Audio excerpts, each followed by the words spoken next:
Olá pessoal, aqui quem fala é o professor Lindenberg.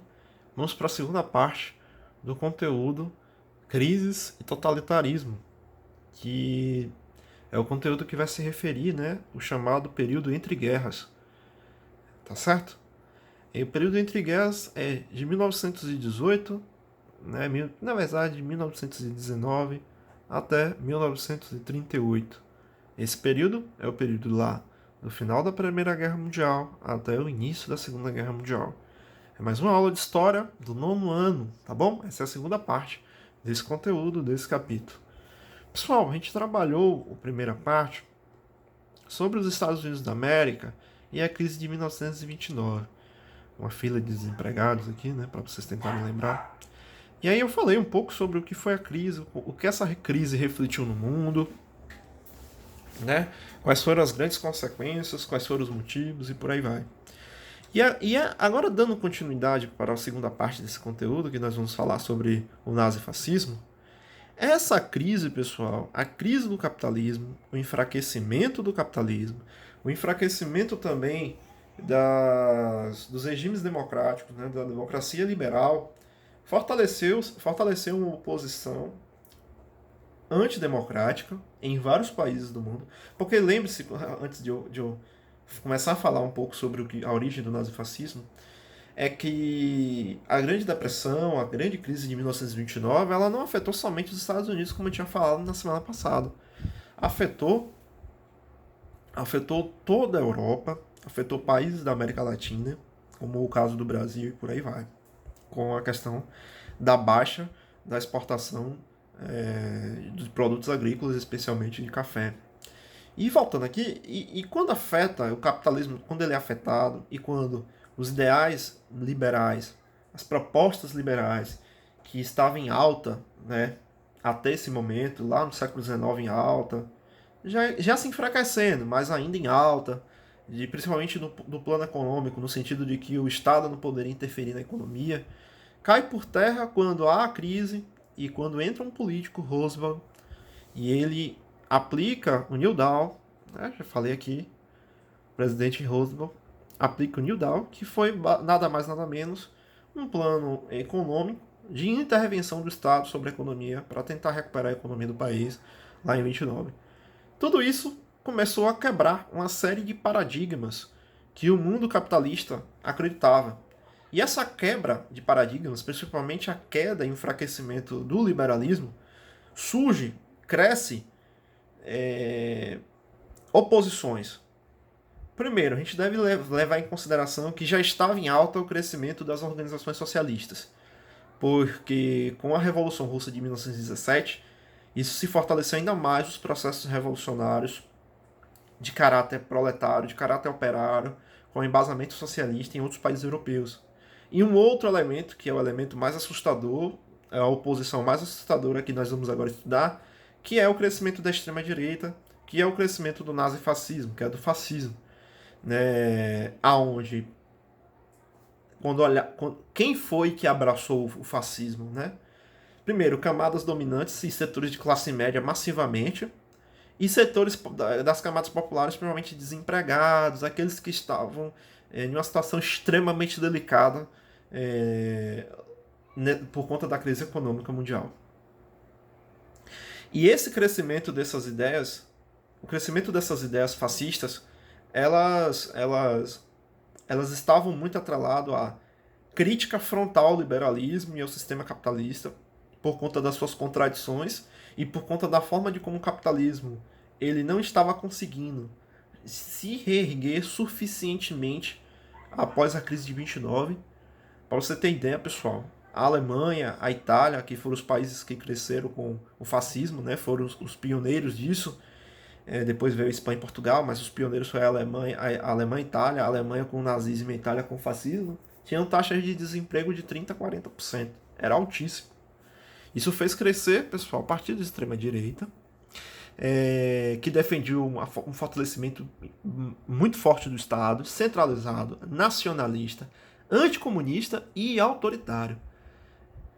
Defendia práticas de violência contra os seus opositores, sempre acusava um determinado grupo, um determinado segmento social ser o grande culpado de todo o colapso do país e ainda, além de acusar um determinado segmento, como foi o caso da Alemanha, por exemplo, o partido de Hitler acusando que a Alemanha estava sob aquelas condições, primeiro, por conta da forma de como o liberalismo ele se organiza, ou como o liberalismo defende suas políticas econômicas, os liberais e seus inconsequentes não nacionalistas, né, defendido por não nacionalistas, liberais geralmente não necessariamente eram nacionalistas, alguns sim, outros não. Então Hitler atacava aqueles que não eram nacionalistas.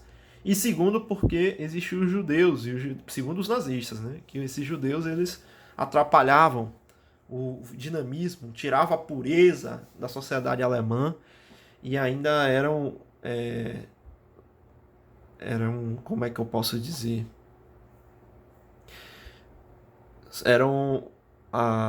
Atrapalhavam a lógica econômica e por aí vai. E aí tem um conceito aqui que já vai ser utilizado para entender esse regime fascista, que é o conceito de totalitarismo, né? O conceito de totalitarismo não se restringe somente a autoritarismo. Mas assim, uma coisa que a gente precisa levar bem em consideração é que o que a gente deve ser levado em consideração aqui é que esses regimes defendiam regimes ditatoriais, não defendiam regimes democráticos. Antes de eu me aprofundar no conceito de totalitarismo, viu, galera? Eram regimes ditatoriais. Eles não permitiam a oposição. Eles queriam tomar o poder, restabelecer a economia, deixar o país forte, mas sem liberdade nenhuma, sem nenhum tipo de liberdade democrática, sem nenhum tipo de instituição democrática. E geralmente estavam atrelados aos militares, né? Muitas das vezes, muitos com militares. Olha lá, o totalitarismo, a prática, eles eram ditatoriais, defendiam o autoritarismo, né? Que é o sistema da autoridade, então significa que não existe um contraponto, não existe a resposta vinda de baixo, a resposta vinda da base da sociedade, então só de cima que vai ter o controle, né? O totalitarismo é uma forma de governo no qual o Estado concentra todos os poderes e regulamenta os aspectos da vida pública e privada dos cidadãos. Ele se opõe ao Estado liberal, uma vez que se baseia em uma ditadura monopartidária, centrada na figura de um líder. No regime totalitário, a polícia política e a propaganda, controladas por esse líder, espalham o clima de terror por toda a sociedade, perseguindo opositores e grupos acusados pelos problemas existentes naquele país. E, em geral, minorias étnicas, homossexuais e opositores políticos. Definido pelo filósofo Norman Bobbio, elementos constitutivos do totalitarismo são a ideologia, o partido único, o ditador e o terror. Como é que foi o fascismo? O que foi essa ditadura? O que foi o fascismo italiano, né? Foi liderado por Benito Mussolini, logo após a Primeira Guerra Mundial, né? Teve um grande peso do Partido Fascista Italiano. Ele começou a ganhar apoio, teve apoio de industriais preocupados com a ascensão do movimento de esquerda no país, contra o avanço do comunismo na Itália. Ele organizou um movimento chamado Camisas Negras, reunia vários militantes, geralmente esses militantes eram extremamente violentos com seus adversários políticos nas cidades e no campo. Eles realizaram em 1922 a Marcha sobre Roma, né, dirigindo-se ao rei Vítor Emanuel III para lhe garantir o poder. O objetivo foi conquistado. Apoiados pela burguesia, os fascistas eliminaram seus adversários políticos, pessoal. Eles pegaram os opositores políticos, prenderam, torturaram, praticavam fraudes eleitorais, matavam, é importante lembrar, matavam as pessoas que tivessem um posicionamento contrário aos deles. Cassou os mandatos daqueles que tinham sido eleitos no parlamento, tinham sido eleitos pelo parlamento. Isso é a prática do fascismo, né? Em 1929, o Tratado de Latrão criou dentro de Roma o Estado do Vaticano, obtendo a adesão do clero italiano. Solucionava-se assim uma pendência com a Igreja Católica existente desde a unificação italiana no século XIX. Mussolini incentivou o desenvolvimento agrícola, industrial e militar e promoveu a expansão territorial, chegando a invadir a Etiópia na África em 1935. As características do fascismo é o quê? O autoritarismo, o militarismo enquanto aspecto organizacional, até mesmo para o poder, um regime ditatorial de partido único, tá certo? Sem liberdades democráticas.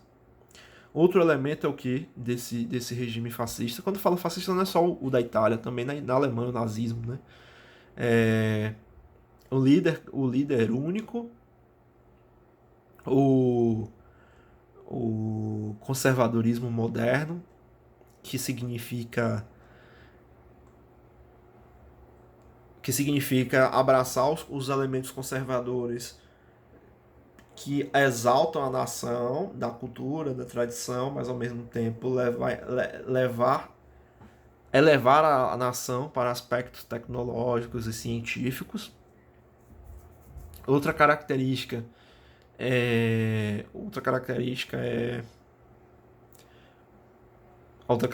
do fascismo é o autoritarismo, ou totalitarismo também pode ser citado. Eu gosto mais de utilizar o termo autoritarismo, o regime do que o totalitarismo, porque o totalitarismo dá uma extensão muito... por sinal, esse conceito até é crítico por alguns historiadores, de que dá uma sensação de que o totalitarismo não existe nenhuma... Nesses regimes não existiu nenhum tipo de... vamos dizer assim... As pessoas não reagiram ao regime. As reações eram poucas, as resistências eram minúsculas nesses regimes, mas existiu. Então é bom ressaltar isso. O nazismo na Alemanha. Enquanto Benito Mussolini organizava, né, o regime ditatorial na Itália, quem organizava o Partido Nacional Socialista dos Trabalhadores Alemães, que era o partido nazista, era Adolf Hitler, defendendo... Ele chegou ao poder muito por conta de um discurso populista, crítico ao Tratado de Versalhes, crítico à forma de como a Alemanha ela foi derrotada, defendeu a ideia de que a Alemanha não poderia estar naquela situação, nem economicamente, nem politicamente, nem perder seus territórios. Então isso ele cresceu sua popularidade, cresceu muito sua popularidade com seu discurso. Em 1923, a República passava por uma pior crise. As finanças públicas saíram do controle e a inflação superou 17.000%. Aproveitando-se da crise, Hitler tentou um golpe de Estado, né, o golpe de Munique, apoiado por Stettburgo na sessão do assalto. O grupo paramilitar que intimidava e perseguia adversários, em especial comunistas e judeus. O plano fracassou e Hitler foi preso. Na prisão escreveu Minha Luta, na qual expôs suas ideias políticas fundadas no totalitarismo, nacionalismo, racismo e expansão territorial. Sim, uma outra característica do fascismo, dos regimes ditatoriais nesse contexto, é que eles eram expansionistas, pessoal, e bastante nacionalistas. Eles não defendiam simplesmente a sua nação e ponto final. Além de defender sua nação, eles defendiam a expansão territorial da sua nação, fazendo como teria essa expansão territorial? Invadindo outros países. Por isso que o nazismo na Alemanha, principalmente a partir de Adolf Hitler, deu o pontapé inicial da Segunda Guerra Mundial, quando a Alemanha invade a Polônia. Quando o Hitler ele é preso e sai da prisão, e a situação da Alemanha ainda crítica, voltou a mergulhar seu caos, né? Crescendo agitações sociais e políticas, o crescimento dos partidos de esquerda, parcela expressiva da população, sobretudo da classe média, apoiou essas propostas extremistas dos nazistas. A popularidade de Hitler aumentou entre os trabalhadores, animados com as promessas dos aumentos salariais, reforma agrária e anulação das dívidas dos camponeses, e também entre os empresários que temiam a força política dos comunistas. Quem apoiou Hitler, né? Aqueles trabalhadores que estavam desempregados em situações decadentes ou em salários baixíssimos. entre camponeses também, entre empresários. Vale lembrar que, sim, Hitler teve apoio de industriais, de empresários. Né? As eleições de 1932, o Partido Nazista conseguiu a maioria dos votos pelo parlamento. Em 1923, Hitler se tornou chanceler, chefe do governo alemão. Você vê que ele conseguiu pela eleição, né? Olha o quanto é perigoso o líder de extrema-direita, olha o quanto é perigoso o discurso demagogo, esse discurso de que é o salvador da pátria, que vai mudar o mundo, etc, etc, etc. O que isso pode desembocar? O que isso pode se refletir, né? Em um regime ditatorial, um regime perigoso, onde perseguia minorias, onde matava opositores, né? Onde não tinha liberdades democráticas. Em seguida, implantou uma ditadura, quando ele se torna o chefe do governo, né? O chanceler Hitler, em 83, ele implantou uma ditadura, promoveu a eliminação de seus opositores, proibiu partidos políticos, exceto o dele, fechou sindicatos, jornais de oposição. Por meio do Gestapo, a polícia secreta do Estado, Hitler estabeleceu a censura e perseguiu esquerdistas, democratas, ciganos, homossexuais, grupos étnicos minoritários como judeus, eslavos, negros, e responsabilizando eles pela miséria do povo alemão. O bicho conseguiu popularidade com esse discurso, pessoal. O discurso de ódio contra homossexuais, contra judeus, contra eslavos, contra negros, contra ciganos, contra democratas de qualquer espécie. Contrariando as decisões dos tratados pós-guerra, ele iniciou o rearmamento. Com isso, passou a ambicionar o que chamava de espaço vital. Espaço vital era basicamente expansão, né? A política de expansão territorial. A anexação dos territórios vizinhos considerados necessários para a formação da Grande Alemanha. Essas pretensões seriam o estopim da Segunda Guerra. Olha ele aqui. Totalitarismo, pessoal. Dando continuidade a regimes ditatoriais, ou até mesmo como alguns historiadores que falam regimes totalitários, mas eu gosto de chamar mais de regimes ditatoriais. Também não existiam também ditaduras sanguinárias, né?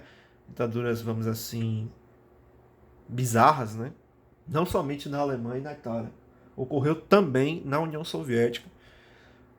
E ocorreu na União Soviética principalmente nos anos 30, né? A partir de 29, 30 também na União Soviética. A União Soviética ela não foi atingida ela não sofreu a crise de 29. Pois a economia ela tinha sido estatizada, não era uma economia mais de mercado, já tinha se fechado para o mercado internacional, então ela já estava caminhando para o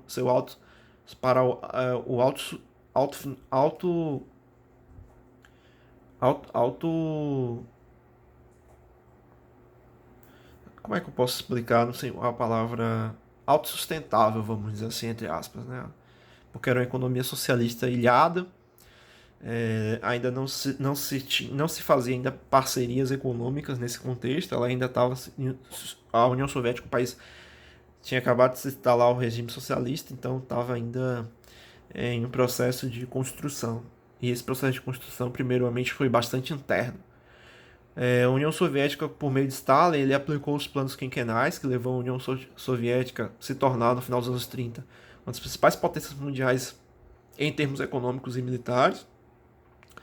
Mas o governo stalinista, pessoal, foi marcado por uma extrema centralidade exercida por burocratas, acabando com os conselhos populares, acabando com os alicerces da democracia operária que existia antes de sua chegada ao poder. Então, consequentemente, acabando com a democracia operária do regime soviético. Estabeleceu-se o controle somente de um único partido, se assemelhando ao que aconteceu na Alemanha nazista. A oposição ao regime foi violentamente reprimida, até mesmo aqueles que tinham ajudado a construir a União Soviética foram mortos e presos e por aí vai. Essa é a marca da União Soviética, infelizmente. E infelizmente até hoje, quando se fala da União Soviética, só associa a esse período, né? Ao período trágico. E a Guerra Civil Espanhola. A Guerra Civil Espanhola, ainda nesse contexto também, né, do entre guerras, ela ocorreu de 36 a 39. Ela foi interessante porque ela abalou-se toda a Europa, abalou-se principalmente os segmentos de esquerda, principalmente o anarquismo, pois caminhava-se para um processo revolucionário e caminhava-se para uma nova revolução na Europa Ocidental. Entre o final do século XIX e as primeiras décadas do século XX, a Espanha viveu seguidas crises econômicas. Com poucas indústrias, o país era incapaz de competir com países europeus desenvolvidos. Tinha perdido ainda suas últimas colônias ultramarinas, entre elas Cuba, Porto Rico e Filipinas. Além disso, os últimos governos monárquicos dos Bourbons tinham afastado, né, a maioria da população das decisões nacionais. Assim, levantes revolucionários e contestatórios surgiram por diversas vezes. Em 1923, a crise e a instabilidade política abriram espaço para o general Primo de Rivera dissolver o parlamento, as cortes, e impor uma ditadura apoiada pelo rei Afonso XIII. Em 31, porém, grupos de oposição proclamaram a república e puseram fim ao governo do general. Aprovou-se uma nova constituição que adotava o sufrágio universal, permitia a liberdade de reunião e associação e reconhecia a autonomia de diversas nacionalidades, como bascos, catalães e galegos. Essa era a situação, das disputas, né, por autonomia. Mas a questão é a seguinte, galera. Os espanhóis, eles se dividiram em dois polos opostos nesse processo. Os movimentos de direita, né, os partidos de direita, em torno de partidos tradicionais e uma ampla aliança da esquerda, interessados em deter o avanço da direita e garantir o regime democrático e promover transformações mais amplas na sociedade. A esquerda, organizada na Frente Popular, venceu as eleições em 36, mas sofreu um golpe de Estado por Franco.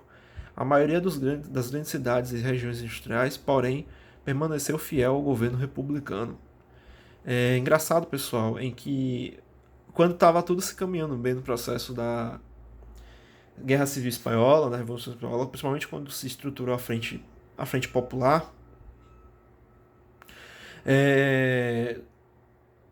eu não sei se foi ingenuidade dos revolucionários em acreditar que por meio da institucionalidade ia estabelecer a paz na região, mas foi pelo contrário. O Franco, que tinha inspiração dos regimes fascistas na Itália e do nazismo na Alemanha, embriagados da lógica anticomunista, dá um golpe e acaba com a Frente Popular. Os golpistas passaram a receber a ajuda da Itália fascista e da Alemanha nazista, que transformaram a Espanha em um local de testes para os seus novos armamentos. Durante a Guerra Civil, foram frequentes bombardeios aéreos sobre áreas controladas pelos governos republicanos, causando inúmeras vítimas e, em especial, crianças. Em resposta, o governo republicano recebeu a ajuda da União Soviética e de voluntários antifascistas de muitas nacionalidades, que foi chamado as Brigadas Internacionais, né? Reuniu vários antifascistas. Né? Contudo, as forças republicanas não resistiram ao poder militar dos fascistas e foram derrotados. Entre as razões do fracasso estão as disputas internas entre as diversas facções políticas, como anarquistas, socialistas e democratas. Além disso, o país de governo liberal, como a Inglaterra e a França, não apoiaram os republicanos. Por quê? Porque os republicanos e essa frente popular era de esquerda. Era simplesmente isso. Olha como são as coisas, né, pessoal? Passou pano para que a direita fascista, a Inglaterra e a França, que se dizia democrática, passou pano, ignorou a situação da Espanha, não apoiou a República Espanhola e preferiu que o golpe se consolidasse, né, um golpe fascista.